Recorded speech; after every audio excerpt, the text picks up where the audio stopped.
Hello everyone, Charles Watts here. Welcome back to Inside Arsenal. It is Sunday. I would say I hope the weekend is going well wherever you're watching or listening to this around the world, but I'm sure it's not going that well because of what happened yesterday at St James's Park. Although Bournemouth did do Arsenal a little bit of a favour a little bit later on in the day, inflicting Man City's first defeat of the season. What a couple of weeks it's been for Bournemouth, beating Arsenal and Manchester City in the Premier League. So wasn't as bad as it could have been. Yes, Liverpool came back and got that win against Brighton, but at least Manchester City didn't pull away. So the gap is still just 5 points, which is certainly not insurmountable at this early stage of the season. But taking away what happened in terms of Manchester City, from an Arsenal point of view, obviously yesterday was a pretty poor experience. It wasn't a good performance. There wasn't any really good football played, and it certainly wasn't a good result. Arsenal losing 1-0 against Newcastle. Now, I did do my immediate sort of post-match reaction yesterday, which was fairly doom and gloom, understandably. Did a live chat, and you could tell by all of you guys getting involved in it just how disappointed everyone was with the performance. And I suppose today's show's not going to be too much difference in terms of the mood, because it's very hard to dress up that performance as anything other than very, very mediocre and worrying, more importantly, because it was a worrying performance, I thought, just in terms of how flat it was. Look, Newcastle away is always going to be a tough game. Arsenal have now lost 3 of the last 4 visits to St James's Park in the Premier League.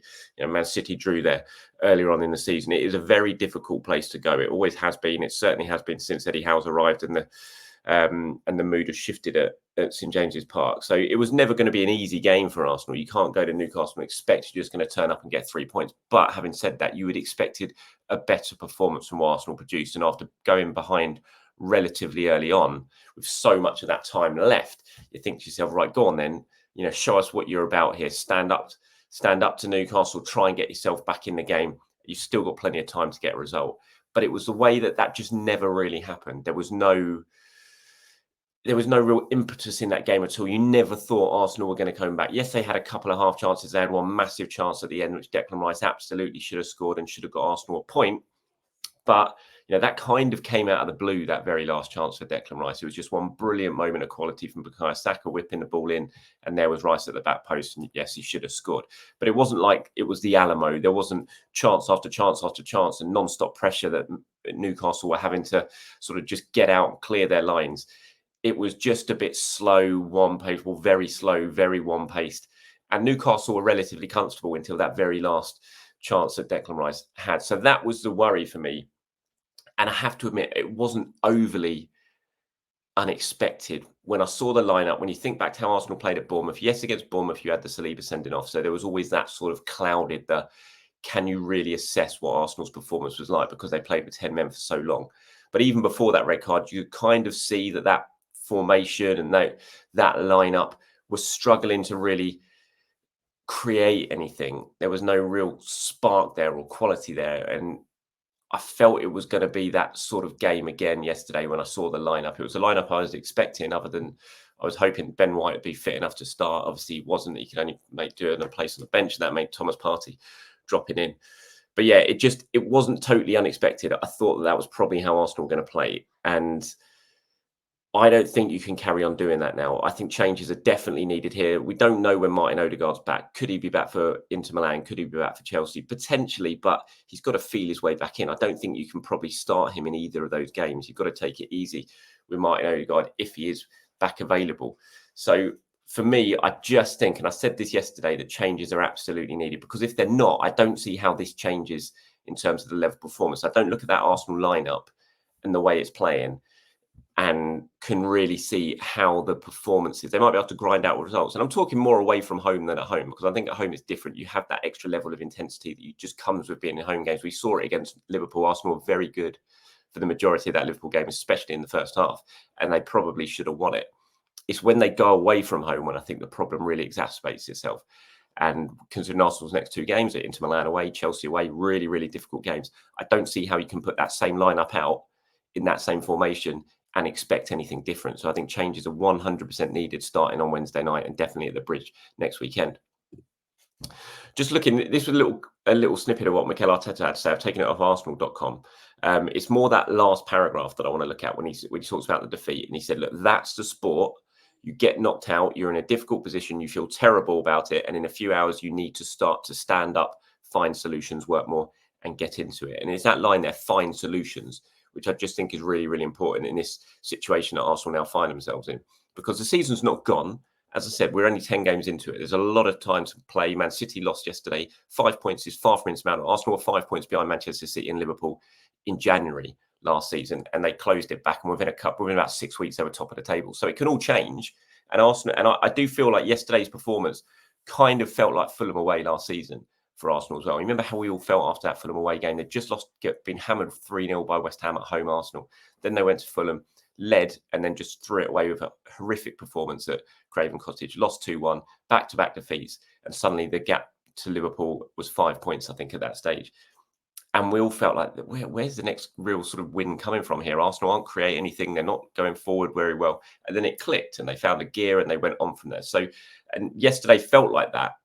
And hopefully Arsenal can now find a way to click again and go on that sort of run that we saw in the second half last season. It's not going to be easy because what they did in the second half last season was record-breaking almost. It was exceptional. It's very hard to repeat that. But I do think in this Premier League season, we're going to see more points taken off teams than we've seen recently. Bournemouth beating Man City yesterday was a prime example, and Liverpool were very, very fortunate to beat Brighton. I mean, Brighton could have been outside by half-time, the amount of chances they missed in that first half. So I just feel that we need to do something a little bit different. Arteta needs to do something a little bit different. I think just repeating the same mistakes over and over again, I just don't understand why he would do that. And I think that line, as I said, pointing out there, when he needs to find solutions, that has to start on Wednesday. Because if Arsenal go to San Siro and go to the Bridge and play the same team in the same formation, so you've got Havertz and Trossard up front, which is clearly now, initially it worked in the absence of Odegaard and it gave something a little bit different. I think maybe teams weren't really expecting it, opposition teams, but now they kind of know what Arsenal are going to do in the absence of Martin Odegaard with that Havertz Trossard sort of pairing up front. It's not really working anymore. That's pretty obvious. Trossard has been in poor form for a while. Havertz has certainly struggled yesterday, I thought. So you need to try something a little bit different. Put Havertz back as a focal point striker, just him as a number 9, and work around him. Is it bring Jorginho in potentially to the midfield? Marino's struggling for form. Yes, played well against Liverpool, but he's struggled away from home in 2 games in a row now. He's struggling there.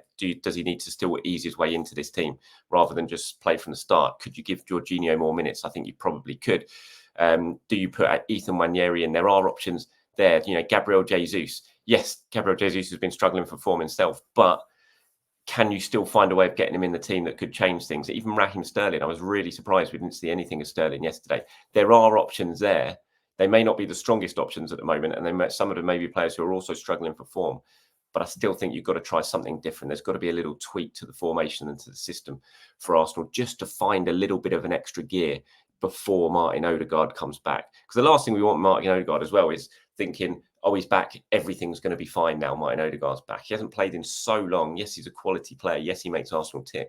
But he's going to have to find his form. He's going to have to find his fitness. He's not going to be able to do that like that, click of the fingers, be on it from the first minute he comes back into the team. So he needs people around him to help him while he finds his feet again. So that's why I really do think changes are needed. And hopefully there will be one. I'm flying out to Milan on Tuesday. The press conference is at 7 p.m. at San Siro. Hopefully I arrive and get there in time for that press conference. It'll be very interesting to see what Mikel Arteta has to say. Arsenal are training before flying out. They'll be training while I'm in the air. It'll be interesting to see, obviously, if Martin Odegaard's involved in that training session at all. But yeah, that's just kind of what I wanted to say in terms of why I think changes are very much needed at this point of the season now for Arsenal. Just more from Arteta on the actual result itself is what he had to say after the game. He said, I thought we started well. We were on top of it. We looked sharp. We looked alive. And then in one action, direct play, second ball, which they're really good at. They put the ball behind, unbelievable cross and finish. After that, momentum changed. The energy shifts. They know how they want to play. And it's clear then that you get 2 options in this kind of game. We weren't good enough. We didn't have enough answers to get out of that, especially creating the threat that we needed. So at the end, you are relying on 2 or 3 big chances that we had. Mikel, 2 with Declan and 1 with Gabby. I don't know which is the Gabriel Martinelli chance. I've been racking my brains what he's talking about. I think the Mikel Merino one was from the set piece in the first half, wasn't it? It was blocked. Declan had the header and he had the left-footed shot that he sort of dragged across. I don't know what the Gabriel Martinelli one that he's talking about is. But he said, not enough threat to change the game in any moment and win it. That's the frustrating part. Credit to them as well as what they did.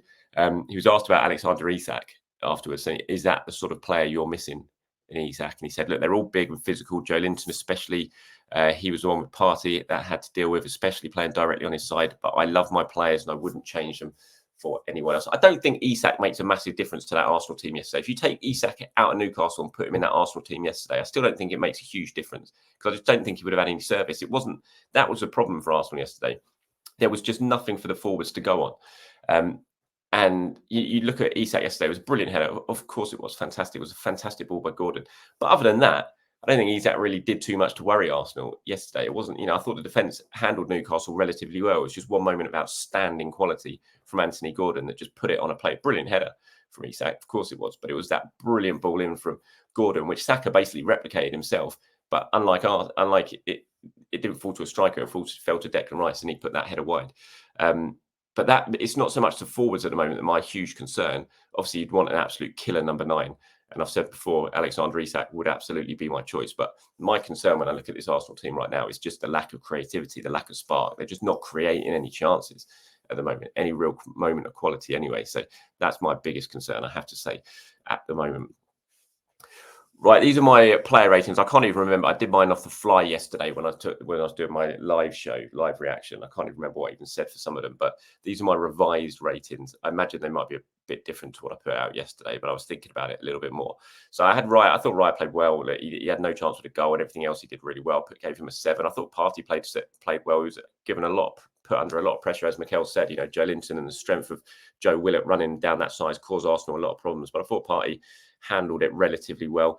I gave him a 7. Saliba, Gabriel, Timber, I all gave 6s. The only issues with the fullbacks, and I did mention this yesterday, when you're playing Partey and Timber as right back and left back, you just got no overlapping, going down the flanks and getting on the other side of the wingers, and that just left, especially Martinelli, was just being doubled and tripled up on, because Newcastle knew that Timber wasn't really going to get up on the outside and go on the overlap, and Martinelli was just running down blind alleys time after time after time, and Livramento dealt with him very, very well. Merino and Rice, I just thought didn't work at all. Merino was very, very underwhelming. Rice improved a bit as the second half went on, but he just missed that huge chance, which you just can't miss. You've got to score that if you're Declan Rice. It was an absolute sitter. Just had to get it on target, and it's a goal. I gave the pair of them 4s. Saka was the one player who always looked like it was going to do something for Arsenal. If Arsenal were going to score, it was going to come from something that Saka did. And should have got the assist at the end, obviously, for Declan Rice. Gave him 6. Martinelli a 4, just couldn't get into the game. Havertz I gave a 5, and Trossard I gave a 4. And when you look at those ratings, it is very similar to what we saw against Bournemouth as well. It just needs freshening up. Something needs to change in that. The fit system, the formation, the personnel, something needs to change, because I don't see how you go to Stamford Bridge and play that similar formation next time out. Right, moving on to what you guys have been saying now. David says, Newcastle was turgid game of football. Let's not get too carried away. They're the best of it. Newcastle are best in the division statistically and holding on to a lead once they're going in front. We went down early to a fantastic goal involving 2 of the best players at what they do. Newcastle then killed the game. We're not creating as much as we want. And I do think Trossard Havertz axis has run its course, but we haven't turned into a bad team overnight. Additionally, it's interesting to see, I've seen nothing about Newcastle's dark arts from the media today. They are awful at it. Joe Linton and Bruno, 2 of the biggest houses in the Premier League, albeit very good players as well. The mainstream media haven't noticed yet. Yeah, I mean, how on earth Joe Linton didn't get booked yesterday? I think he made about 4 or 5 tactical fouls. I laughed at the referee. I think Partey made 2 fouls relatively early on, and the referee called him over and clearly pointed out, like 1, 2, 1 more, and you're going in the book. He did nothing for Joe Linton the whole game. But I'm not going to get into that. Arsenal didn't lose because of the referee or anything yesterday, or Newcastle's dark arts. Plus, they lost because they were poor, and Newcastle were a better team. But yeah, thanks for your point there, David. Vet Para says, before the season started, given the fixtures, the job was always going to be not to be out of the race by the time we finished Chelsea. Pre-season, if you offer me away games at Villa, Spurs, City, Bournemouth, Newcastle, Chelsea, told me Odegaard won't be available for Villa. Marino injured for the first 3, and injuries to Timber, White, Calafiori. I'd have settled for draws first 3, win at Bournemouth and 4th in the last 2. That's 10 points. We've managed 7 with 1 game left. Not a disaster given the context. Same amount as last year so far, but I totally agree. Formation change worked after the first international break. It's not worked after the second one. We are playing with a handbrake on. Havertz is too far from goal. We are conceding more goals than we have been. Need a result at Chelsea and need Odegaard back after the international break. Jerome takes a bit of a different slant on it. He's not happy. He says it was utter crap, and I'm sorry, Arteta has no one to blame but himself. Poor transfer window, refuses to buy a clinical striker, sold Smith Rowe, loaned Vieira, didn't replace him, compounded us by playing horrible football, no bravery, constantly passing sideways, horseshoe football. Where's the speed gone in our play, triangles? Where's the quick 1-2s that cut teams open? It's like individual brilliance, coached out the players. Rice is not a ball player, he's a ball winner. Play him in 6 and leave him there or bench him, stop playing him as an 8. Awful football, deserve to lose. Fan base can see what's wrong. Why can't the manager, in his own words, I can accept losing, but I can't accept these standards. To Jerome, absolutely putting the blame on Arteta for Arsenal's recent poor performances. The only thing with that is that, again, when you say where's the speed gone from our play, where's triangles, quick 1-2s, I thought Arsenal played very, very well against Liverpool, so they still can do it. They still are doing it. I just think they're in a rut at the moment. They're still a very good football team. They're still the team that broke all records last season, basically, in terms of Arsenal. So they can still do it. Like I said, I just think they're in a rut. I just really do. They need something. And it is on Arteta to find the solution. He has to find the solution. He can't just keep doing the same thing over and over again and expecting it to change, because I don't see that happening. So it is down to Arteta. He's the man in charge. He's the guy being paid the big money to turn this around. He needs to turn it around 100%. A few more here before we wrap this one up today. Adventure Wannabe says, who would have thought if you spend every window buying defensive-minded players, you would end up with a team that hasn't got a clue how to attack? Oh, wait, Arteta is simply too cautious and risk-averse, which makes him obsess over defence and also seems to tell players to take zero risks in their passing, not explicitly, then subconsciously through his personality. McCormick says, I'm not sure why we don't see Jorginho and Rice more. They had a good partnership last season when they played together. The Arteta out people are off their heads. I agree about Jorginho and Rice. I'm surprised at the lack of minutes for Jorginho at the moment. Dan says, I fully rate and support Arteta, but the truth is, in 5 years, he has not bought a single true striker. Jesus is not a 9. Havertz is not a 9. He needs a killer in the box. And David there says, so many ridiculous takes I'm seeing, like the squad is worse than last year, Arteta out, etc. City eked out a draw against us with the last kick of the game. We probably deserved a win against Liverpool. Injuries have totally ravaged us for most of the season, including the loss of our captain. Questionable red cards cost us valuable points. In just slightly different circumstances, we could easily be top. Are there issues? Of course, but people need to take a deep breath. It's a long season, and I still believe City and Paul will drop points. Yeah, I think that's a good point, David. I think that's kind of how I'm feeling about it at the moment. It has been a difficult start to the season for Arsenal for a lot of reasons. Haven't had much luck. They're not playing very well. They're not playing certainly near their best. They haven't played near their best really all season. They've been grinding out some wins, but there is still a long way to go, and they have had to deal with a lot. A lot of it has been self-inflicted. They've had the players sent off, which has caused them problems, obviously. They have had a lot of injuries, but you can't cry about it, can you? You just got to get on with it and find a solution. And that's down to Arteta now to find a solution ahead of a really big week, starting at Inter on Wednesday, and obviously then ending against Chelsea before the international break next weekend. That's it from me, everyone. Thank you very much for watching and listening. Appreciate your time. As always, I'll be back tomorrow as we start to turn our attentions towards Inter Milan. So you want to get involved in that show, let me know your thoughts in the comments below and I'll pull some of them together and get them included. Until then, have a great end to your weekend. I'll speak to you soon. Bye-bye.